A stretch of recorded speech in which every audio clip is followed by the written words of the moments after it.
Thank you. I wish to express my heartfelt appreciation and thanks, first of all, to Bishop Rick Gonzalez for hosting this wonderful assembly, and also to Dr. Shaw and his lovely wife Esther for their tireless work on behalf of the State of Israel, and also on behalf of myself. My name is also Israel.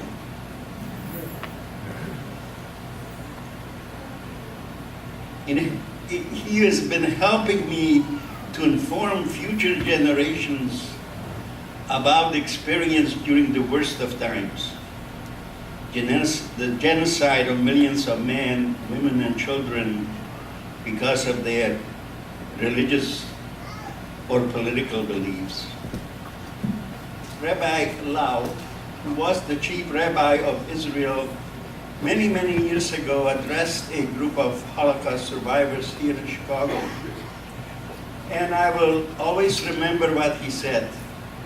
He said, it is time for us to stop speaking how our brothers, sisters, mothers and fathers, how they perished.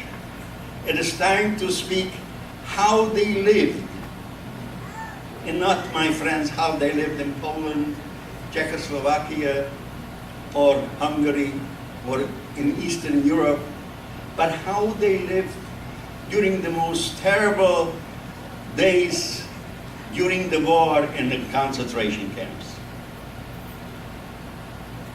My friends, this is precisely what I have been trying to teach and convey to so many young children, students from many different schools, colleges, and places of education. I just want to mention one thing which recently happened to me. I had to go through a surgery for my back surgery, and the doctor who performed the surgery was a gentleman from Korea, or originally he came from Korea, Dr. Ho. And after the surgery, I went to him to examine me, and he took 5 minutes and he says, "You're okay." He passed. And the second time when I came, I had to go a second meeting or a second appointment. At the second time, he again took 5 minutes to examine me. He says, "You're fine." But then he says, "Why didn't you tell me that you're an author, that you published a book?" And he was quite familiar with the title of the book, and I said, how did you find out?" He says, "Well," he says, "I happened to get on the internet and I found out that you were the author of this book. But I want to tell you something. I have read several books of Elie Wiesel, and I have read several books of the Holocaust. And I will tell you, your book stands out of them all."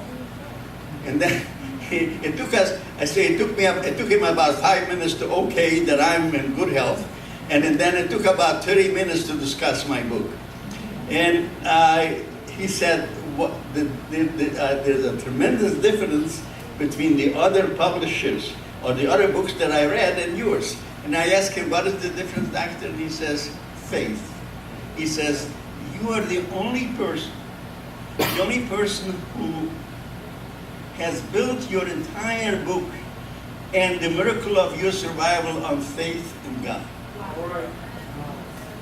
My friends, many times I had inmates or friends or prisoners who were in my barracks or not, or in other barracks, approach me and says, "Srulek," my name was Srulek, he says, "Why are you trying to encourage us to survive?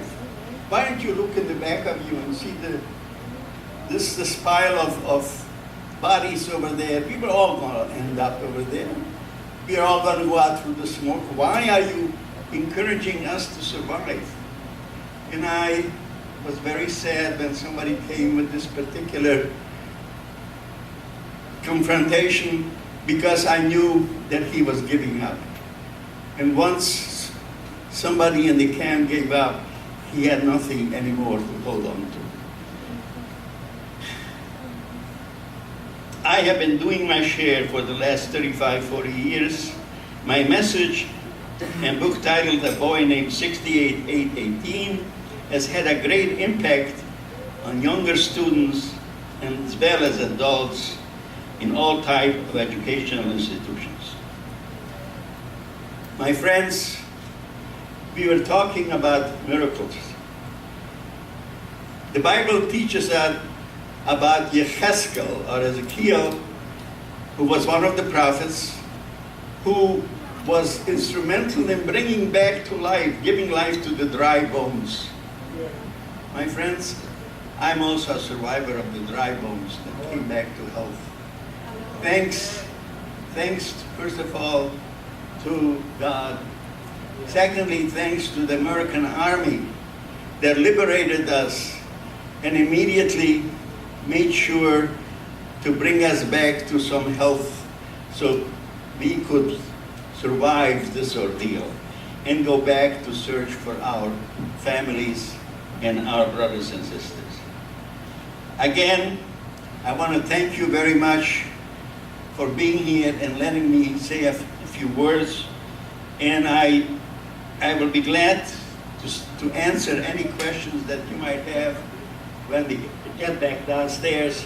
Again, thank you to all this wonderful and distinguished audience. Thank you.